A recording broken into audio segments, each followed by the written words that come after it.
Hello student, welcome to brilliant launcher. आज हम लोग डिस्कस करेंगे चैप्टर 2 के कुछ इंपॉर्टेंट क्वेश्चंस को। ठीक है, तो आज की वीडियो में हम डिस्कस करेंगे चैप्टर 2 के इंपॉर्टेंट क्वेश्चंस को। तो स्टार्ट करते हैं।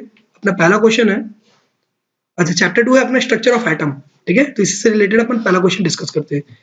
Which of the following statement दिया गया, कौन सा statement Bohr's model of hydrogen atom का पार्ट नहीं है?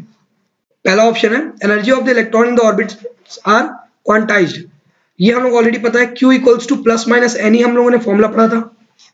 ठीक है, इसमें का ये होता है क्या, bourse model of hydrogen atom इसको सेटिस्फाई करता है। सेकंड ऑप्शन है the electron in the orbit nearest the nucleus has the lowest energy. ये तो एकदम कॉमन है, न्यूक्लियस के पास जो ऑर्बिट प्रेजेंट होगा उसके पास सबसे कम एनर्जी होगा।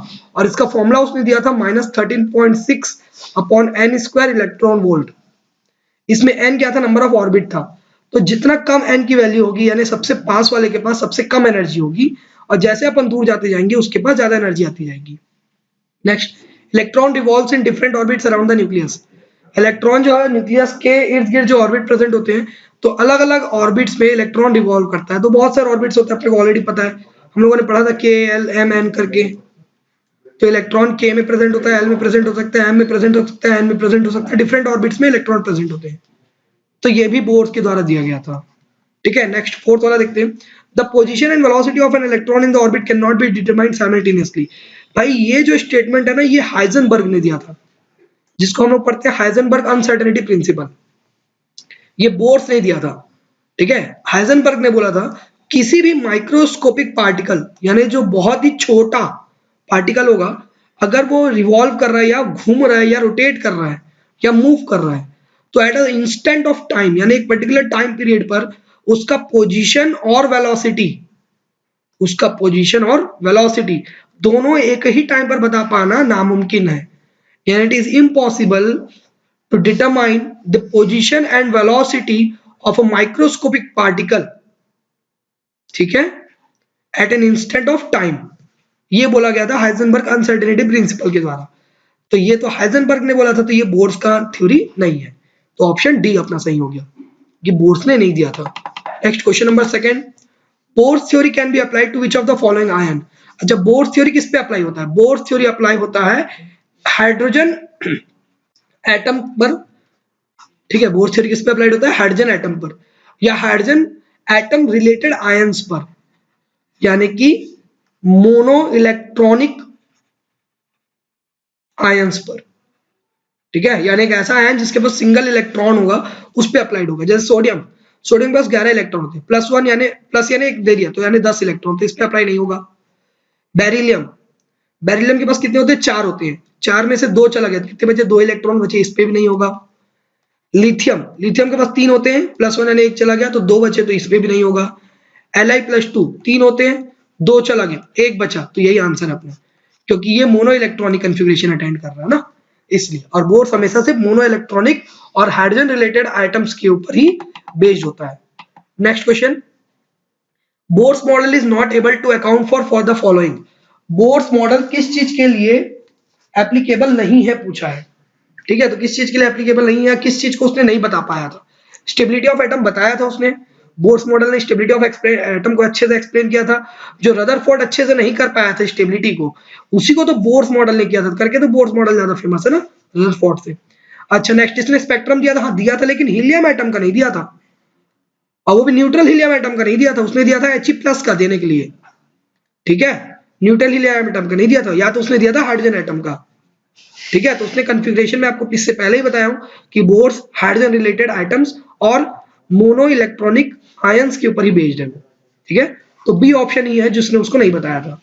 बाकी सारे उसने कैलकुलेट किए थे, सारे उसने बताया था कि एक फ्री इलेक्ट्रॉन का एनर्जी कितना होगा रेस्ट में, और उसने इवन रेडियस को भी कैलकुलेट किया था स्टेशनरी स्टेट का, जिसको Rn के फॉर्मूला से अपन रिप्रेजेंट करते हैं। वो फॉर्मूला क्या पता है ना, n² h² समथिंग कुछ फॉर्मूला है, 4π² n² h² अपॉन 4π² Ze², है ना, इंटू m भी था, अगर हाइड्रोजन के लोगे तो हट जाएगा वहां से। Next fourth question, if electron hydrogen helium and neon nuclei are moving, यानी इलेक्ट्रॉन हाइड्रोजन हीलियम और नियॉन का जो न्यूक्लियाई है वो मूव कर रहा है, कितने वेलोसिटी से? वेलोसिटी ऑफ लाइट से। Then wavelength associated. अच्छा, तो वेवलेंथ क्या होगा? तो अब एक बात देखना, lambda is equal to H upon m v होता है फॉर्मूला, हम सभी को पता है। एच कांस्टेंट है, वी सब में वेलोसिटी ऑफ लाइट है, यानी लैम्डा का मास से क्या रिलेशन निकल गया, inversely proportional.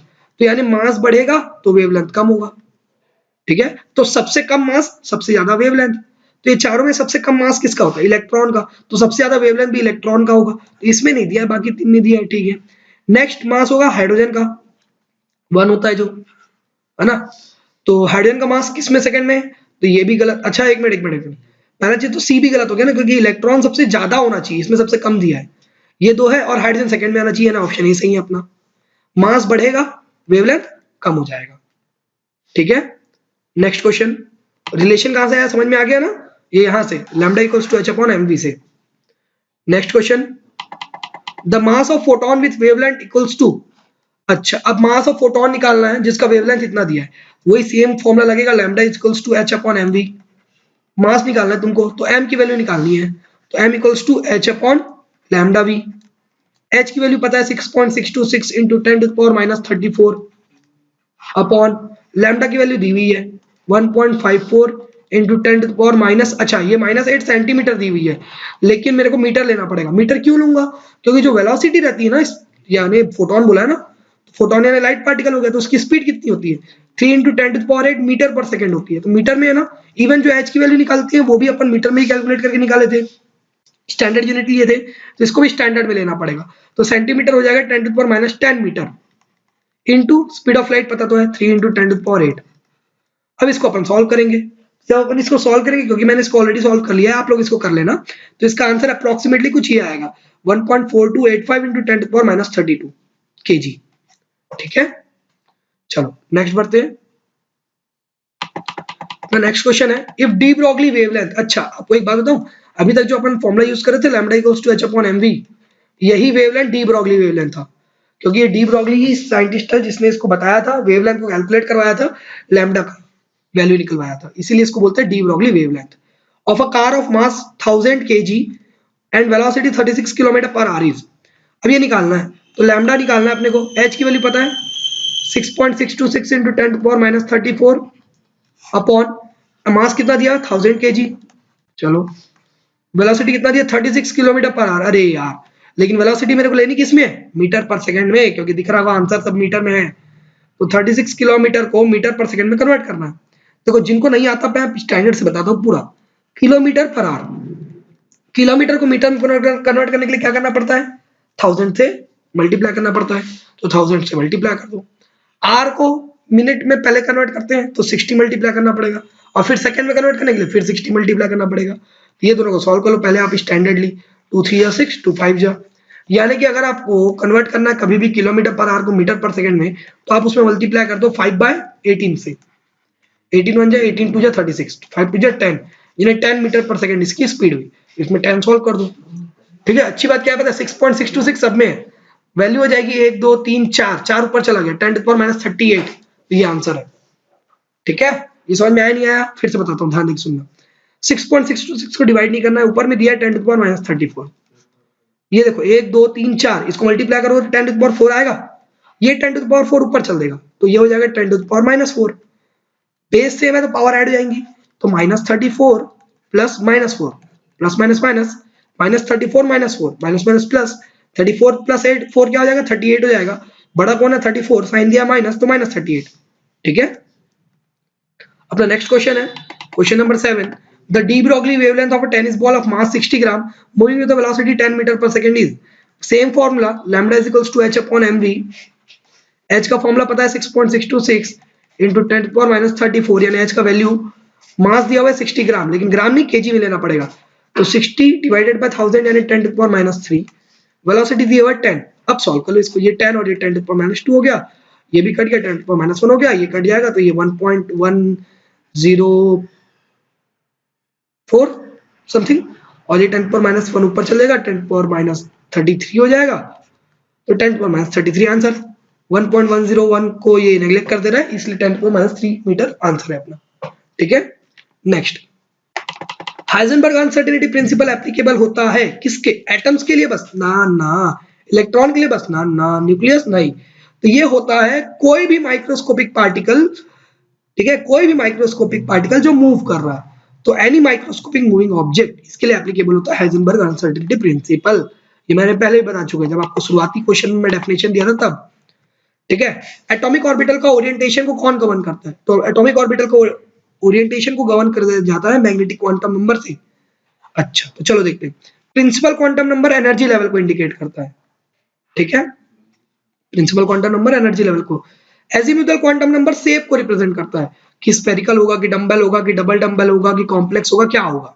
Magnetic quantum number उसका ओरिएंटेशन को रिप्रेजेंट करता है कि जैसे p ऑर्बिटल है तो वो p x एक्सिस में लाइड है, कि p y एक्सिस में लाइड है, कि p z एक्सिस में लाइड है। ठीक है, तो ये चीज को इंडिकेट करता है कौन? ये magnetic quantum number. Spin quantum number उसके डायरेक्शन ऑफ रोटेशन को रिप्रेजेंट करता है कि किस डायरेक्शन में इलेक्ट्रॉन रिवॉल्व कर रहा है। ठीक है, ये चारों चीज आपको पता चल गया कौन क्या चीज को रिप्रेजेंट करता है करके। चलो नेक्स्ट क्वेश्चन अपना, for which of the following set of 4 quantum number an electron will have the highest energy. अच्छा, तो एनर्जी इंडिकेट करने के लिए फॉर्मूला होता है n+l, जिसको बोला जाता है n+l rule. n+l rule indicate करता है कि एनर्जी लेवल किसका कितना होगा, जिसकी n+l वैल्यू सबसे ज्यादा होगी, ये मैक्सिमम होगी, तो एनर्जी भी उसकी क्या होगी, मैक्सिमम होगी। ठीक है, n+l की वैल्यू ज्यादा, एनर्जी भी ज्यादा। तो काउंट कर लो n+l को, ये 3 2 5 आ रहा है, 4 2 6 आ रहा है, इसमें 5 आया, इसमें 6 आया, इसमें 5 आया, इसमें भी 5 आया, तो 6 वाला आंसर अपना। अच्छा सर, लेकिन अगर सेम आ गया तो फिर कैसे करेंगे? तो बेटा एक बात याद रखना, अगर तुम्हारी n+l की वैल्यू सेम आ गई तो जिसकी n की वैल्यू ज्यादा होगी उसके पास एनर्जी ज्यादा होगी। जैसे कि ये दोनों कंपेयर करते हैं। चलो, इसमें 4 + 1 5 आ रहा है, इसमें 5 + 0 5 आ रहा है। ठीक है, अब यहाँ पर ध्यान दो, दोनों में 5 आ रहा है, लेकिन n की वैल्यू किसमें ज्यादा है, डी वाले में, तो इसके पास इससे कंपैरेटिवली इसकी ज्यादा एनर्जी होगी क्योंकि इसकी n की वैल्यू ज्यादा है। आगे समझ में? ठीक, next, which of the following set of quantum number is correct for an electron in 4f orbital। 4f orbital में कौन सा क्वांटम नंबर सेट बैठेगा? तो देखो बेटा, 4f में ना n की वैल्यू है 4 और f के लिए l की वैल्यू होती है 2। ठीक है, जो the following set of quantum number is correct for an electron in 4f orbital. तो l की वैल्यू कितनी होती है, 0 1 2, नहीं, f के लिए l की वैल्यू होती है 3। ठीक है, ये मैं थोड़ा हो गया था, ध्यान देना। 0 होती है s के लिए, 1 होती है p के लिए, 2 होती है d के लिए और f के लिए होती है 3। तो f के लिए l की वैल्यू हो जाएगी 3, तो n की वैल्यू 4 और l की वैल्यू 3। कहां पर दिया है? एक यहां पर दे रखा है, यहां पर नहीं दिया, और एक यहां पर दे रखा है, a और c। चलो अब देखते हैं। अब m की जो वैल्यू होती है वो होती है -l2 + l। अब l की वैल्यू 3 है तो m की वैल्यू कुछ भी हो सकती है -3 से लेकर +3 तक। इसमें +1 दिया है, हो सकती है, इसमें +4 दिया, ये नहीं हो सकती बाबू, क्योंकि +4 कैसे होगा, +3 तक मैक्सिमम है ना, तो इसलिए ए आंसर होगा अपना। ठीक है, next question, what is the correct orbital designation of an electron with quantum number n = 4, l = 3, n = -2 and s = +12। Fourth period में जाएगा और वैसे ही आंसर आपको पहले ही मिल गया, फोर्थ में जाएगा। l की वैल्यू 3 f के लिए होती है तो 4f आंसर है। वैसे भी अगर आपको n की वैल्यू 4 पता चल गई तो वैसे ही आंसर पता चल गया, क्योंकि कहीं पर भी बाकी 4 दिया ही नहीं है। ठीक है, next, which of the following represent correct set of the 4 quantum number of an electron in 4D subshell। 4D में होना चाहिए तो n की वैल्यू 4 होनी चाहिए, सब में दी हुई है। l की वैल्यू 2 होनी चाहिए, d के लिए 2 होती है, ये भी, ये दोनों में नहीं दिया तो हटा दो, ये दोनों में दिया हुआ है, कोई बात नहीं। m की वैल्यू -l से +l होनी चाहिए, ठीक है, ये दोनों में दिया है, ये भी हो सकता है। s की वैल्यू आइदर +½ होनी चाहिए या -½ होनी चाहिए। ठीक है, तो ये 0 दे दिया, ये गलत कर दिया, क्योंकि स्पिन कभी 0 होता ही नहीं है, या तो +½ होगा या तो -½ होगा, ये फिक्स है, इसलिए बी सही है। नेक्स्ट क्वेश्चन, क्वेश्चन नंबर 14 देखते हैं। The total number of electron that can be accommodated in all orbitals having principal quantum number 2 and azimuthal quantum number 1। अच्छा, प्रिंसिपल क्वांटम नंबर 2 यानी n की वैल्यू हो गई 2, एजीमुथल यानी l होता है, l की वैल्यू हो गई 1, तो l की वैल्यू 1 किसके लिए होती है, p के लिए, यानी 2p में कितने इलेक्ट्रॉन आएंगे पूछ रहे हैं, तो भैया 2p हो, 3p हो, 5p हो, कुछ भी हो, p है ना, p में मैक्सिमम 6 इलेक्ट्रॉन ही आ सकते हैं, maximum 6 electron it can accommodate.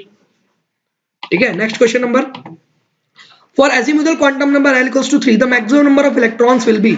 अरे भैया l = 3, याद करो, 0 1 2 3, ये s, ये p, ये d और ये f।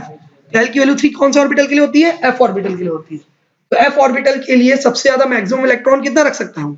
14। तो आंसर होगा हमारा 14। नेक्स्ट क्वेश्चन देखते हैं, question number 16, which of the following is not permissible arrangement of electron in an atom? कौन सा अरेंजमेंट इलेक्ट्रॉन का एक एटम में एप्लीकेबल नहीं है पूछा है ना, कौन सा गलत है यानी? तो n इक्वल्स टू 5 के लिए l इक्वल्स टू 3 हो सकता है, हाँ हो सकता है, क्योंकि l की वैल्यू हो सकती है 0 to n-1, ये हो सकता है, सही है। ठीक है, m 0 हो सकता है, हाँ हो सकता है, क्योंकि m की वैल्यू होती है -l2 + l, तो बीच में कहीं ना कहीं पर तो 0 आएगा ही, क्योंकि माइनस से प्लस जा रहे हो। s की value plus of minus of हो सकती है, सही है। सेकंड देखते हैं, n की वैल्यू 3, l की वैल्यू 2 हो सकती है, हाँ हो सकती है, n-1 2 तक हो सकती है। m की वैल्यू -3 नहीं हो सकती भैया, क्योंकि m की वैल्यू होती है -l2 + l, अगर l की वैल्यू 2 है तो m की वैल्यू होनी चाहिए -2 से +2, तो -3 कैसे आएगा? तो यही नहीं होगा, यानी यही अपना आंसर होगा। तो यहाँ पर पूछे नॉट परमिसिबल, यानी कौन सा नहीं होगा, तो यही वाला नहीं होगा। ठीक है, next question number 17, which of the following set of quantum number represent the highest energy of an atom? ये मैं बता चुका हूं आपको, फॉर्मूला n+l रूल, वही लगाओ, फिर से लगाते हैं। यहाँ पर n+l 3 + 0 3, 3 + 1 4, 3 + 2 5, 4 + 0 4, किसमें ज्यादा आया? सी में, वही आंसर है। Next question, question number 18, which set of quantum numbers are not possible? कौन सा क्वांटम नंबर का सेट पॉसिबल नहीं है, वही फिर से चेक करना है यार। क्या n की वैल्यू, l की वैल्यू होगी 0 to n-1, m की वैल्यू होगी -l2 + l, और s की वैल्यू होगी या तो प्लस हाफ या तो माइनस हाफ, यानी प्लस माइनस हाफ। ये चार वैल्यू जिसमें होगी वो सही है, जिसमें नहीं होगी वो गलत है। n की वैल्यू 3 दिया, 3 के लिए n की वैल्यू, l के लिए 2 हो सकती है, हाँ हो सकती है, m 0 हो सकता है, प्लस हाफ हो सकता है। n की वैल्यू 2 है, तो l का वैल्यू डेफिनेटली या तो 0 होना चाहिए या तो 2 - 1 1 होना चाहिए, यार 2 दे दिया तो यही नहीं होगा, यानी यही आंसर। कौन सा नहीं होगा पूछा, यहाँ पर लिखा है ना नॉट पॉसिबल, ठीक है। बाकी सारे पॉसिबल होंगे। 0 को देख कर टेंशन मत लेना, देखो 0 हो सकता है, क्योंकि मैं बताया हूँ l का, मैंने आपको बताया था, l की वैल्यू अगर 0 हुई तो यानी s ऑर्बिटल, 1 हुई यानी p ऑर्बिटल, 2 हुई यानी d ऑर्बिटल, और 3 हुई यानी f ऑर्बिटल। और m की वैल्यू बताया मैंने -l से +l, अगर -1 से +1 भी लूं तो बीच में 0 आएगा ही आएगा, -2 से लूं तो -2 -1 0 +1 +2, कोई भी लो 0 तो आएगा ही आएगा बीच में। तो उसको देखकर कंफ्यूज मत होना, ठीक है। नेक्स्ट क्वेश्चन है अपना, the following quantum number are possible for how many orbitals? ठीक है, ये जो फॉलोइंग क्वांटम नंबर दिया वो कितने के लिए पॉसिबल है? भैया एक बात ध्यान दो, n = 3 और n = 2 देता तो बहुत सारे पॉसिबिलिटीज निकलते, लेकिन यहाँ पर साफ साफ दे दिया है m = +2, सॉरी m = क्या दे दिया? +2 दे दिया है, तो ये सिर्फ एक के लिए ही पॉसिबल होगा, क्योंकि अगर मैं ऑर्बिटल बनाता हूँ, जैसे l = 2 है, यानी वो d ऑर्बिटल हुआ, तो ये -2, ये -2 -1 0 +1 +2, तो +2 सिर्फ एक के लिए ही आएगा, और किसी में कहाँ आ रहा है, इसलिए सिर्फ एक ही पॉसिबल है, ठीक है। नेक्स्ट क्वेश्चन है अपना 21, the orbitals are called degenerate when. अच्छा, यहाँ पर ध्यान देना, डीजेनरेट ऑर्बिटल किसको बोलते हैं? ठीक है, एक डीजेनरेट ऑर्बिटल होता है, डी में होता है जनरली, ये डीजेनरेट ऑर्बिटल किसको बोलते हैं? उसको बोलते हैं जिसकी एनर्जी तो सेम होती है, लेकिन ओरिएंटेशन अलग होता है, जैसे डी ऑर्बिटल। डी ऑर्बिटल में क्या होता है ना, एनर्जी तो सेम होती है, सेम एनर्जी होती है, लेकिन उनका ओरिएंटेशन अलग अलग होता है, इसीलिए उनको क्या बोला जाता है? डीजेनरेट ऑर्बिटल बोला जाता है, ठीक है। तो अपना नेक्स्ट क्वेश्चन, क्वेश्चन नंबर 22 को देखते हैं। Number of spherical nodes in 3p orbital पूछा है, मैंने 3p ऑर्बिटल में कितने स्फेरिकल नोड्स होते हैं, ठीक है। तो वैसे मैं आपको बता दूं, स्फेरिकल को छोड़ो, पहले तो मैं आपको ये बताता हूँ कि टोटल नंबर ऑफ नोड्स कितने होते हैं किसी भी ऑर्बिटल में। तो टोटल नंबर ऑफ नोड्स का फॉर्मूला होता है, total number of nodes present in any orbital is n - l, और उसमें अगर नंबर ऑफ स्फेरिकल नोड्स चाहिए आपको, तो स्फेरिकल नोड्स का फॉर्मूला होता है n - l - 1, ठीक है। तो अगर जैसे मैं इसमें टोटल नोड्स निकालता हूँ, इफ जैसे इसमें पूछा है स्फेरिकल है, लेकिन मैं टोटल निकाल के बता रहा हूँ आपको, तो n 3p में n की वैल्यू हो गई 3, तो ये हो गया 3, माइनस p के लिए l की वैल्यू होती है 1, तो 3 - 1 हुआ 2, तो दो टोटल नोड्स होंगे, लेकिन यहाँ पर पर्टिकुलरली पूछे स्फेरिकल नोड्स, तो स्फेरिकल नोड्स का फॉर्मूला होता है n - l - 1, यानी 3 - 1 - 1, 3 - 1 2, 2 - 1 1, यानी कितने स्फेरिकल नोड्स होंगे? 1, ठीक है। नेक्स्ट क्वेश्चन पे पढ़ते हैं, question number 23, if there are 5 radial nodes, if there are 5 radial nodes, then what can be correct representation of orbital n equals to 8? radial nodes यानी total nodes, ठीक है। तो n - l equals to 5 radial nodes बोला है, और n की value 8 है, यानी 8 माइनस l इक्वल्स टू 5, तो l इक्वल्स टू कितना हो गया 3 हो गया, है ना। l इक्वल्स टू कितना हो जाएगा 3 हो जाएगा, तो ये 8 उधर चल जाएगा, 5 माइनस 8 माइनस 3 और माइनस माइनस कट गया तो 3 आंसर। तो 3 किसके लिए होता है, तो 0 1 2 3 S P D और F, 3 किसके लिए होता है F के लिए, यानी 8F आंसर होगा इसका, ठीक है।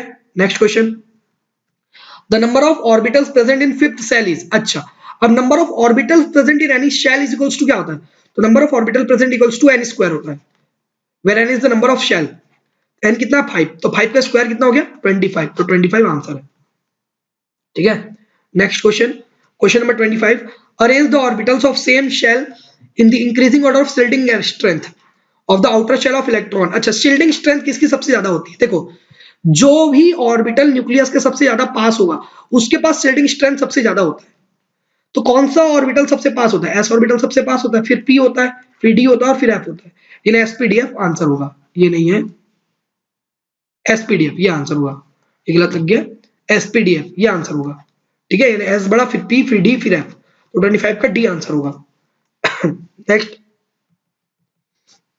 Question number 26, the electronic configuration of gadolinium atom whose atomic number is 64 is, अब देखो 64 का अपने को इलेक्ट्रॉनिक कॉन्फ़िगरेशन लिखना है, ठीक है, तो गैडोलिनियम आयन जो गैडोलिनियम एटम जो है उसका एटॉमिक नंबर 63 है, तो उसका अपने को इलेक्ट्रॉनिक कॉन्फ़िगरेशन लिखना है अपने को।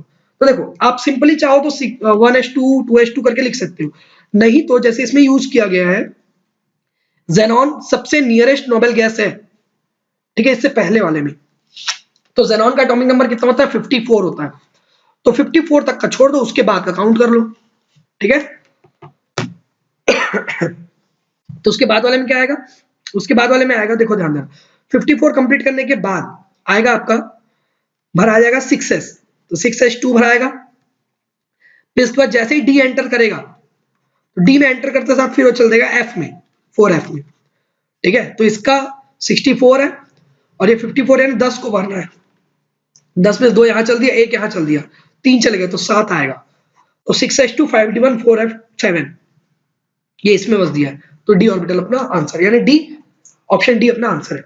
नेक्स्ट क्वेश्चन अपना question number 27, the order of filling of electron in the orbital of an atom will be, अरे यार देखो हम लोग को पता है अबाउ के अकॉर्डिंगली लोअर एनर्जी पहले बनाता है फिर हायर एनर्जी बनाता है, तो जिसके पास सबसे कम एनर्जी होगी वो पहले भराएगा, जिसके पास सबसे ज्यादा एनर्जी होगी वो बाद में भराएगा, सिंपल सा लॉजिक है, ये सब में सेम दिया हुआ है मेरे हिसाब से, हाँ सब में सेम दिया, 4s 3d 4p 5s और 4d दिया हुआ है, जिसको आंसर डायरेक्टली पता होगा उसको तो पता ही होगा, जिसको नहीं पता है उसके लिए मैं बता देता हूँ। देखो 4s के लिए n प्लस एल रूल लगा लो सब में, 4 प्लस 0 ये 4 हो गया, 3 प्लस 2 ये 5 हो गया, 4 प्लस 1 ये भी 5 हो गया, और 5s 5 प्लस 0 ये भी 5 हो गया, 4d 4 प्लस 2 ये 6 हो गया, 4d सबसे आखिरी में होगा और 4s सबसे शुरू में होगा, 4d सबसे आखिरी में एक ही में दिया, 4s सबसे शुरू में एक ही में दिया है, ठीक है।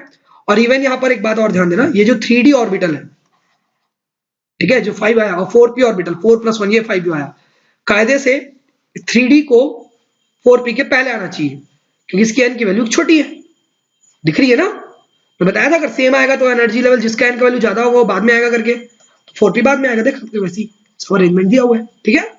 Next question number 28, the number of D electron retained in Fe+2, अच्छा Fe+2 का इलेक्ट्रॉनिक कॉन्फ़िगरेशन, Fe का एटॉमिक नंबर दिया 26, पहले इसको लिख लेते हैं, तो नियरेस्ट नोबेल गैस कॉन्फ़िगरेशन मैं आखिरी का बता देता हूँ, आखिरी का आएगा आपका 3d6 4s2 प्लस 2 यानी 2 चला गया, तो 4s में 2 चला गया, डी में कितने इलेक्ट्रॉन नीचे 6, तो 6 इलेक्ट्रॉन अपना आंसर है, ठीक है। मैं सीधा लास्ट का बताया हूँ, आप शुरुआत का देख लीजिएगा, the electronic configuration of an element is 1s2 2s2 2p6 3s2 3p6 4 3d5 4s1, this represent it N excited state, कैसे पता चला सर आपको, भैया यहाँ पर ध्यान दो, 4s ऑर्बिटल कायदे से पहले आता है, दो वो लिखाता बाद में लेकिन आता पहले है, तो 4s1 भर के 3d5 कैसे जा सकता है, 4s2 होगा तब 3d5 जाएगा, और वैसे ये जो लिखा हुआ है ना ये मेरे को देख के लग रहा है कॉपर का है करके, ठीक है, नहीं कॉपर का नहीं, ये आपका है उसका क्रोमियम का